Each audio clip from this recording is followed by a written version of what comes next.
कहानी की शुरुआत में बताया जाता है कि किसी अनजान वायरस की वजह से धरती के सभी इंसान खत्म हो गए हैं, लेकिन कहीं से एक लड़की अभी भी जिंदा है जो पिछले काफी महीनों से किसी दूसरे जिंदा इंसान की तलाश कर रही है। तभी एक दिन इसे एक आदमी मिल जाता है जो इसे कहता है कि इस धरती पर अब हम दोनों ही जिंदा बचे हैं, इसलिए हम दोनों को मिलकर बच्चे पैदा करने हैं और फिर से जनसंख्या को बढ़ाना है। तो आखिर इस दौरान इन दो अनजान लोगों के बीच क्या क्या होता है और क्या यह फिर से जनसंख्या को बढ़ा पाएंगे? चलिए देखते हैं आज की इस कहानी से। कहानी की शुरुआत में हम शहर को देखते हैं जहां पर एक भी इंसान नहीं है क्योंकि वायरस के चलते दुनिया से सभी इंसान खत्म हो गए। लेकिन अभी भी एक लड़की जो कि पहाड़ों के बीच एक छोटी सी जगह में रहती है क्योंकि इस जगह पर अभी तक वह वायरस नहीं फैला। इस लड़की का नाम ऐना होता है जो कि सप्ताह में एक बार शहर में अपनी जरूरत का सामान लेने जाती है, मगर जब भी आती है तो अपने आप को पूरी तरह से कवर करके आती है क्योंकि शहर की हवा नहीं बल्कि जहर बनी हुई है। शहर से वापस आकर ऐना अपने आप को अच्छे से धोती है। ऐना इस पूरी दुनिया में अकेली बची थी, इसलिए पूरी तरह से बोर रहती है। इसके पास करने के लिए कुछ भी नहीं था, इसलिए बस इधर से उधर ऐसे ही भटकती रहती है। मगर एक दिन इसे रास्ते में एक छोटी बग्घी नजर आती है। ऐना भागते हुए इसके पास आती है, लेकिन इसे यहाँ पर कोई भी दूसरा इंसान देखने को नहीं मिलता। यहीं पर मौजूद इसका कुत्ता, जिसे यहाँ पर किसी खतरे का एहसास होता है, इसलिए ऐना को अपने साथ थोड़ी दूरी पर ले जाकर दोनों झाड़ियों में छिप जाते हैं। इसी दौरान यहाँ पर एक इंसान आता है जो कि अपनी इस बग्घी को ले जाने लगता है। ऐना भी अपने धीमे कदमों के साथ इसका पीछा करने लगती है। थोड़ी दूर जाने पर आदमी एक जगह पर रुककर यहाँ की हवा को एक डिवाइस से टेस्ट करता है और पता लगाता है कि क्या वह वायरस इस जगह पर भी फैला हुआ है। लेकिन इसे पता चलता है कि यह एरिया पूरी तरह से सेफ है, इसीलिए अपने भारी कपड़ों को उतारता है और काफी ज्यादा खुश होता है, मानो जैसे इसने काफी साल बाद चैन की सांस ली। आदमी जोर जोर से खुशी से चिल्लाता है। इसके बाद यह आदमी पास में मौजूद एक छोटे तालाब में नहाने लगता है। तभी ऐना इसके पास भागती हुई आती है और इसे पानी से बाहर निकलने को कहती है और कहती है कि जहां से झरने का पानी आ रहा है वहां पर वायरस फैला हुआ है, इसलिए तुम्हें पानी से बाहर निकलना चाहिए। आदमी ने काफी दिनों के बाद किसी दूसरे इंसान को देखा था, इसलिए थोड़ा चौंक सा जाता है। आदमी डरते हुए अपनी गन को उठाकर ऐना के ऊपर रख देता है, लेकिन ऐना कहती है तुम डरो मत, तुम्हें मुझसे कोई खतरा नहीं है, बल्कि तुम्हें जल्द से जल्द इस पानी से बाहर आना चाहिए। ऐना की बात को सुनकर आदमी जल्दी से बाहर निकलता है, लेकिन तब तक इसकी तबीयत काफी ज्यादा बिगड़ चुकी थी और उल्टियां करने लगता है। आदमी जल्दी से एक इंजेक्शन को लेकर अपनी बॉडी में लगाने की कोशिश करता है, लेकिन अब इसके हाथ कांपने लगे थे, जिसके चलते यह इंजेक्शन को नहीं लग पा रहा था। ऐना जल्दी से इसके पास आकर इंजेक्शन को लेती है और इसकी बॉडी में इसे लगाती है। इसके बाद ऐना इस आदमी को अपने घर लाकर लेटा देती है। इस आदमी का नाम लुइस होता है जो कि फिलहाल बेहोशी की हालत में था। ऐना को इसके बैग से कुछ तस्वीरें भी मिलती हैं जो कि शायद लुइस की फैमिली होगी। ऐना इसका रोज ख्याल रखती है, टाइम पर दवा देती है। ऐना को डर था कि अगर यह मर गया तो मैं फिर से इस दुनिया की अकेली रहूंगी, और वैसे भी ऐना ने काफी लंबे वक्त से किसी के साथ टाइम नहीं बिताया था। ऐना पूरी रात इसी के पास बैठकर इसके होश में आने का इंतजार करती है, बार बार इसका बुखार चेक करती है। अब ऐसे ही 7 से 8 दिन बीत जाने के बाद लुइस को होश आ जाता है, लेकिन अभी पूरी तरह से ठीक नहीं था, इसलिए ऐना को इसका सहारा बनकर इसके साथ चलना पड़ता है। ऐना इसे बताती है कि पूरी दुनिया में सिर्फ यही एक घाटी है जहां पर वह वायरस नहीं फैला, इसलिए हम यहाँ पर सुरक्षित हैं। लुइस कहता है आखिर इस घाटी में ऐसा क्या है, मुझे जानना है, क्या तुम्हें पता है? मगर ऐना इसे हल्की सी स्माइल देकर अपने गले लगा लेती है। इसके बाद हम अगले दिन का सीन देखते हैं जहां पर ऐना कुछ सब्जियां उगा रही थी। दूर खड़ा लुइस ये सब देख रहा था और इसके पास आकर कहता है कि तुम्हें खेती करने के लिए ट्रैक्टर की मदद लेनी चाहिए। मगर ऐना कहती है कि ट्रैक्टर को चलाने के लिए हमें तेल की जरूरत पड़ेगी और तेल को निकालने के लिए लाइट की जरूरत है, और जब तक लाइट नहीं आएगी तब तक तेल नहीं निकलेगा। असल में यहाँ पर काफी दिन से लाइट नहीं आई, लेकिन लुइस कहता है मेरे पास एक आइडिया है, मैं बिना लाइट के भी तेल निकाल सकता हूँ। खैर इसके बाद लुइस काफी मेहनत करने के बाद एक जनरेटर को स्टार्ट करके तेल निकाल देता है। यह देखकर ऐना को काफी खुशी होती है। थोड़ी देर बाद ऐना ट्रैक्टर को लेकर खेती करने लगती है। लुइस भी थोड़ी दूरी से ही देख रहा था। अब इसके बाद हम शाम का सीन देखते हैं जहां पर दोनों एक साथ बैठकर डिनर कर रहे थे। इसी दौरान ऐना इससे पूछती है कि आखिर तुम इतने दिनों से कहां थे? लुइस कहता है कि मैं अपने कुछ सर्वाइवल दोस्तों के साथ सरकार के द्वारा बनाए गए कुछ बंकर में मौजूद था, लेकिन वह जगह काफी छोटी थी, मुझे वहां पर घुटन हो रही थी और मुझे विश्वास था कि दुनिया में कहीं ना कहीं तो ऐसी जगह होगी जहां पर यह वायरस नहीं फैला, इसलिए मैं वहां से भाग गया।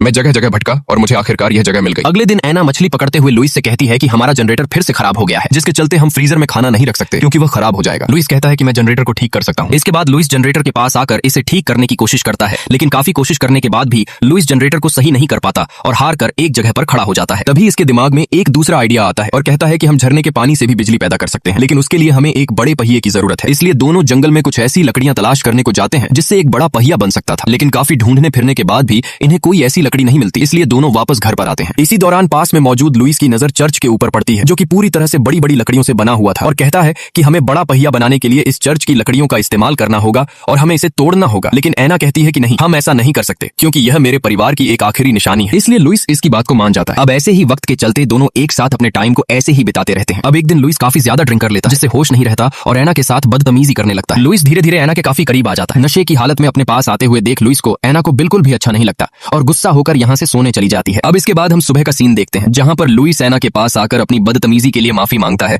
और कहता है कि मैं उस वक्त होश में नहीं था और मुझे ठीक तरह से यह भी याद नहीं है कि मैंने तुम्हारे साथ क्या किया। लेकिन मगर ऐना इसे कुछ नहीं कहती। असल में ऐना खुद इसे पसंद करने लगी है। अब शाम को दोनों फिर से डिनर करने लगते हैं, लेकिन आज की शाम ऐना ने डिनर को काफी अच्छे से सजाया हुआ था और खुद भी पूरी तरह से तैयार होकर आई थी। दोनों डिनर करते हैं, तभी ऐना लुइस को अपने साथ डांस करने को कहती है। पहले तो लुइस डांस करने से मना कर देता है, मगर ऐना के बार बार कहने पर इसके साथ डांस करने लगता है। अब थोड़ी देर तक दोनों डांस करते करते एक दूसरे के करीब आने लगते हैं, मगर तभी लुइस कहता है कि हमें ऐसा नहीं करना चाहिए, हमें पहले एक दूसरे को अच्छे से जान लेना चाहिए, और इतना कहकर यहाँ से अपने रूम में चला जाता है। लेकिन अब इसे लगता है कि मुझे एना के साथ ऐसा नहीं करना चाहिए था, इसलिए फिर से एना के पास जाता है और आज की रात दोनों एक साथ टाइम स्पेंड करते हुए खूब एंजॉय करते हैं। सुबह होती है, तभी एना लुइस से कहती है कि हमें चर्च को तोड़कर पहिया बना लेना चाहिए, मगर अब लुइस मना कर देता है और कहता है कि हमें कोई दूसरा तरीका अपनाना चाहिए। अब एक दिन एना शिकार की तलाश में बाहर निकलती है, मगर आज के दिन इसे यहाँ पर एक और आदमी मिलता है जिसका नाम जैक है, जो दिखाई देने में लुइस के मुताबिक उससे काफी हैंडसम है। एना को यह देखकर थोड़ा अजीब लगता है और इसके बारे में इससे पूछती है। पूछताछ करने के बाद एना इसे अपने घर लाती है, लेकिन लुइस को जैक का यहाँ पर आना बिल्कुल भी पसंद नहीं था। असल में लुइस को डर था कि कहीं जैक के आने पर एना मुझे ना छोड़ दे, इसलिए जैक को यहाँ से जाने को कहता है। मगर एना कहती है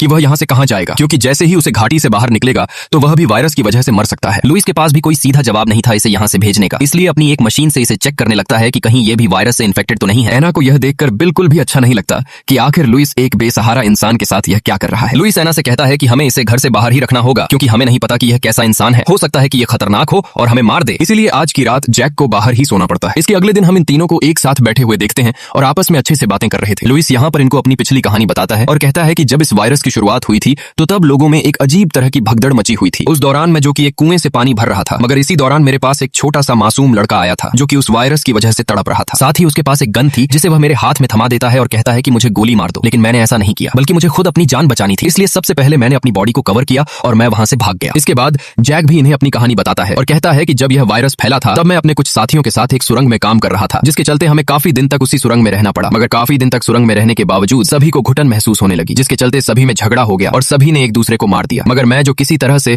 उन सभी में से अकेला जिंदा बचा हूं और बचाते तुम्हारे पास आ गए। इसके थोड़ी देर बाद जैक और लुइस दोनों जंगल में शिकार करने जाते हैं, साथ ही एक दूसरे को अपने बारे में भी इंट्रोड्यूस करते हैं। लुइस जैक से कहता है कि हमें पानी के जरिए बिजली पैदा करनी होगी, लेकिन उसके लिए हमें एक पहिए की जरूरत है जिसे हम चर्च को तोड़कर बना सकते हैं। जैक को भी इसका आइडिया काफी पसंद आता है और अगले ही दिन तीनों मिलकर चर्च को तोड़कर एक बड़ा पहिया बनाने में लग जाते हैं। इसी दौरान जैक एना के पास आकर इसे वॉक पर चलने के लिए कहता है, जिसके लिए एना मान जाती है और दोनों जंगल में घूमते हुए आगे की तरफ जाने लगते हैं। अब काफी दूर जाने के बाद दोनों एक जगह पर रुक जाते हैं। इसी दौरान जैक एना को भड़काते हुए कहता है कि लुइस एक बेकार आदमी है, वह भगवान को नहीं मानता क्योंकि उसने चर्च को तोड़ दिया, जिस पर एना कहती है कि नहीं, ऐसा नहीं है, वह यह सब हमारी मदद करने के लिए कर रहा है। थोड़ी देर बाद दोनों वापस लौटते हैं। दोनों को एक साथ आते हुए देख लुइस को काफी बुरा लगता है। लुइस को लगता है कि यह दोनों अब एक दूसरे को पसंद करने लगे हैं। शाम को लुइस एना से कहता है कि अगर तुम जैक को पसंद करती हो तो तुम उसके साथ रह सकती हो, मुझे इस बात से कोई भी प्रॉब्लम नहीं है। लुइस की ऐसी बातें सुनकर एना को काफी बुरा लगता है और कहती है कि आखिर तुम ये क्या बकवास कर रहे हो, क्या तुम्हें मैं इस तरह की लड़की लगती हूँ, और गुस्सा होकर यहाँ से चली जाती है। अब ऐसे ही वक्त बीतता गया और इनका वह पहिया भी काफी हद तक बनकर तैयार हो गया था। अब एक दिन यह तीनों पास में मौजूद एक छोटी नदी में नहा रहे थे, लेकिन इस दौरान हम देखते हैं कि जैक और एना